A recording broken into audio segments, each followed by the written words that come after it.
माघारी, तो म्हणजे भाऊ. बरं का?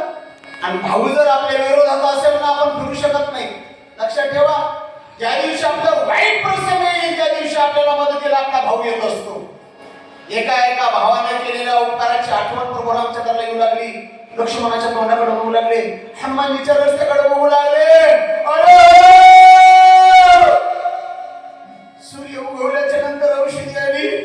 लक्ष्मण माझ्या डोळ्यांनी मला जिवंत दिसणार नाही अशी खंत वाटू लागली. दुःखाचा गहिवर आला. प्रभू रामचंद्र ढसा ढसा रडू लागले.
विभीषणाने लाथा मारल्या. विभीषणाला पटलं नाही. विभीषणाला लाथा मारल्याबरोबर विभीषणाने ठरवलं ही संपत्ती पापाची, जन्म पुन्हा मिळणार नाही.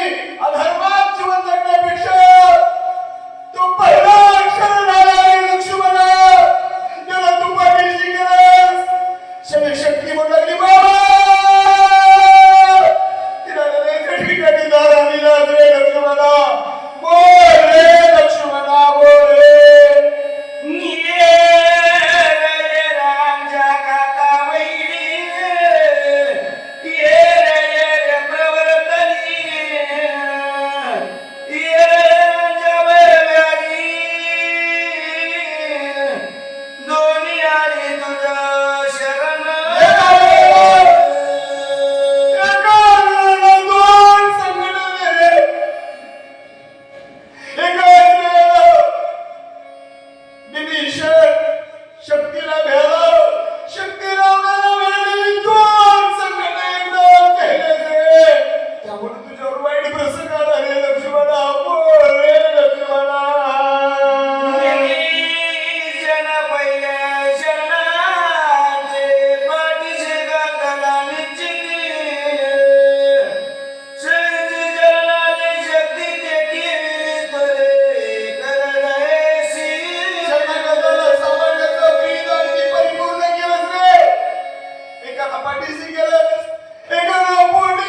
त्यालाच कळत.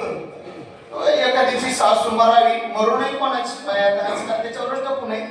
समजा सासू मेली तर सुनेचं रडणं वेगळंच असतं. पण थोड्याच वेळानं कळावं अगं तुझी सासू मेली पण तुझी मायरी मेली म्हणून तिकडं तिचं रडणं वेगळंच असतं. ज्याचं जळत ना त्यालाच कळत. कारण भावाने भावासाठी किती त्याग करावा, भावाने भावासाठी कसं वागावं, भावाने भावासाठी किती त्याग केलाय. एका त्यागाची आठवण येऊ लागली, दुःख उचकळून येऊ लागलं. लक्ष्मणाच्या तोंडाकडे एकदा बघावं, सर्व अंग रक्ताने भरलेले. हस्त्याकडे एकदा बघावं, एका केलेल्या आकाराच्या आठवण येऊन बरोबर अंगात जाणं जाणून राहिले. लक्ष्मणा ओले लक्ष्मणा, ओले लक्ष्मणा.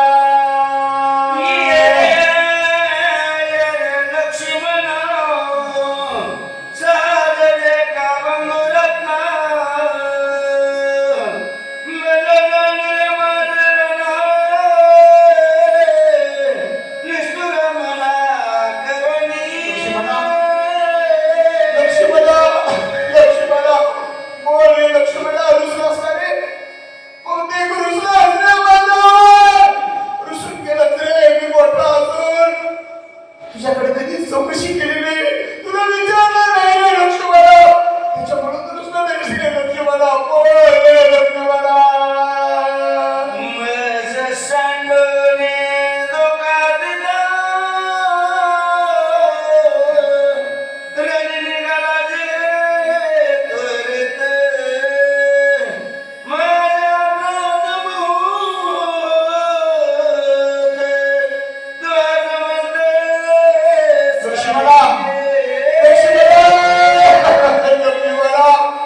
किती चुकायचं रे माझ्या.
लक्ष्मण महाराज गेले असा रामाचा गैरसमज आहे. आणि लक्ष्मणाला मरण नाही, लक्ष्मणाला मरण नाही. मग लक्ष्मणाला मरण नाही तर राम गेले कशामुळे म्हणाले? रामाने नाटक केला.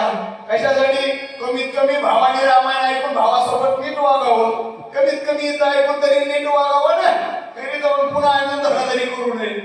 पुन्हा लोकांचा असा गैरसमज होऊ नये. रामाला भावालाच वाचवता आलं नाही. गुट्टे गुरुजी माळे घेऊन येतात, उत्तम महाराज माळे घेऊन येतात, माळे घाला चला मंदिराकडं. लोक म्हणायचे त्याच्याच भावाला वाचविता येणार, पुन्हा माळे घालून करता कशाला करायचा आहे? देव म्हणजे रडत बसून जमणार नाही. डोळे पुसले देवाने. कोण रडू नका म्हणे शहाण्या माणसाला? नाही, कोण म्हणे देवाने डोळे पुसले देव सावध झाले का? कारण आपला हात काय दाखवावा लागल. अरे डोळे पुसले जातात, डोळे कर्र कर्र फिरले, दात कर्र कर्र खाल्ले. पण आता आमची ऐपत नाही पुढे बोलायला.